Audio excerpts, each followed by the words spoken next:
Bernard was talking about something that happened more historically than that. She's talking about Labour created the monster of the Muslim community because bloc of vote. course they have recently clearly been playing the Muslim community in terms of securing their own electoral base. You mean targeting the Muslim community? Their politics, when it comes, look at the politics in their own party. But your party has, for example, targeted British Indian voters in recent elections. Why is that any different? No, that's a choice for them in terms of how they vote. We're not telling them how to vote. What happens when a seasoned political operator walks into a live TV interview, confident she controls the narrative, and leaves exposed by her own words? That's exactly what unfolds here. Before we dive into the full story, comment where you're watching from, and don't forget to like and subscribe so you don't miss the next one. Priti Patel expected a routine discussion about the Gorton and Denton by-election. Instead, she's pressed on a question that cuts deeper than voting trends. Because this isn't just a debate. It's about consistency. It's about whether targeting communities during elections is normal campaign strategy, or suddenly a threat to democracy, depending on who does it. What starts as political spin quickly turns into a live unravelling, and by the end, the double standard is impossible to ignore. Let's get into it. Briefly, in other news, domestic news, lots of Labour pain in the Gorton by-election, of course, but isn't the other lesson of that by-election that if you want to oppose this government from the right in seats in urban northern England and similar, that you vote for a party getting 27% of the vote, i.e. Reform, not a minor party status in seats like this, yours, with 2%? So I think we have to remember that that particular constituency was Labour's sixth most safest seat.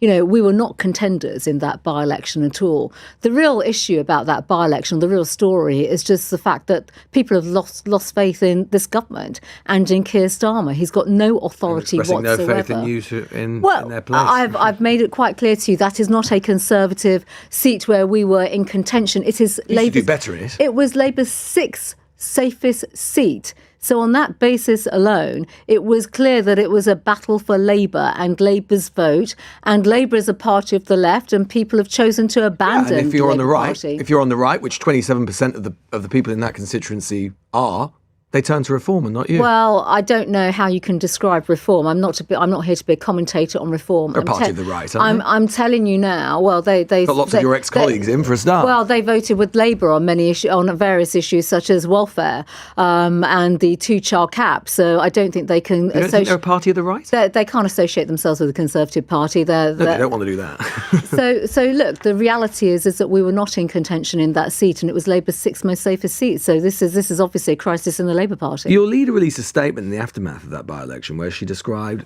quote, Labour created the monster of the Muslim community bloc vote. What does she mean by that? Well, she was pointing out to the sectarian voting that is clearly now taking place. Why is it sectarian? But on the basis that it was very much targeted at particular... I mean, if you look at some of the tactics that the Green Party have used and all the rest of it, and the fact now that potentially the Electoral Commission are looking into the voting trends and patterns that took place in that constituency, Lewis, we should be concerned about that. We should, we live in a democracy, and that should be looked at. So I don't think we can overlook that issue whatsoever. No, nor should we. But aren't, Dame Priti, those two quite distinct things? Obviously, if there's been any interference with the electoral process, completely illegal, wrong, needs to be looked at and stamped out. To look at it, it's looking at one particular community and how they voted in that by-election. But there's a difference between that, isn't there, and Muslim voters deciding reasonably en masse that there are certain parties that represent their interests, and they come to that view as individuals. Ethnic minority communities have always done that throughout democratic history. Why is it a problem when Muslims do it? Well, primarily in this particular case, because it's specific to this particular by-election, I think we should just recognise that. Bernard was talking about something that happened more historically than that. She's talking about Labour created the monster of the Muslim community bloc because, of vote. course, they have recently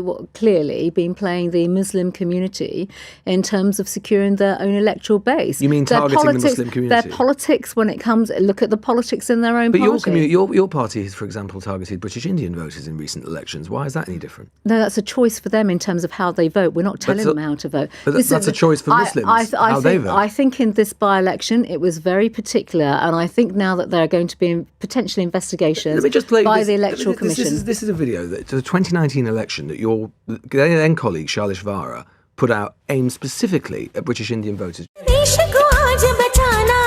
इस देश को आज बचाना है, कुछ करके हमें दिखाना है। तो वोट करो बोरिस जॉनसन, वोट करो बोरिस जॉनसन, ब्रिटेन के पीएम बनेंगे Boris Johnson, Boris Johnson.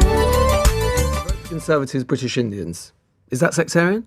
That is part of an election campaign, a national election campaign that all political parties do. That's what the Green Party were doing, targeting Muslim voters. You could have shown the one for the Labour Party that they probably ran in that election, and other political parties as well. I'm not saying it's improper, but your leader is saying there's something improper about targeting particular communities. We should absolutely say in this instance, you know, this could potentially be looked at by the Electoral Commission in terms of voting patterns within the Muslim community. That is something not to be dismissed or taken lightly. I'm not and I think dismissing on that basis, until we see further details, which, you know, are now being questioned, the Labour Party has clearly been targeting, and we saw that during the last general election against the Gazan independents, and we know that they're incredibly insecure now as a political party, and they have been targeting the Muslim vote through their own national policies, such as, you know, Palestine two-state solutions. Different votes. Historically, the Jewish vote, Indian vote. It has changed, Lewis. It has changed. You've seen that. You've seen that since the last general election, and the way the Labour Party in particular have been behaving around Gaza and their own voter base. And I think that was tantamount and paramount in this particular by-election. Now let's strip this back, because the contradiction here is impossible to miss. What we just watched was outrage on demand. When the Green Party of England and Wales campaigns on issues that matter to Muslim voters in Gorton and Denton, it's suddenly framed as suspicious, divisive, even something that should trigger an electoral commission review. But when the Conservative Party runs targeted campaign material aimed specifically at British Indian voters, that's treated as normal, routine politics. Same tactic, completely different reaction. That's the double standard. Voting in your own interest is described as democratic participation for some groups, but recast as a threat to democracy when Muslims do the exact same thing. And that framing collapses even further when you look at who the right routinely appeals to. Both the Conservatives and Reform UK openly tailor their messaging toward older voters and wealthy demographics. No one calls that sectarian. No one demands investigations over that. And here's the part that really exposes the narrative. The white population in Gorton and Denton is actually the majority. So the idea that a single minority group somehow hijacked the entire democratic process doesn't even line up with the numbers. The data simply doesn't support the panic. What's really happening is far simpler and far less dramatic. Voters back the party that spoke to their concerns and showed up for them. That's not manipulation. That's politics working as intended. The outrage isn't about protecting democracy. It's about discomfort with who exercised it.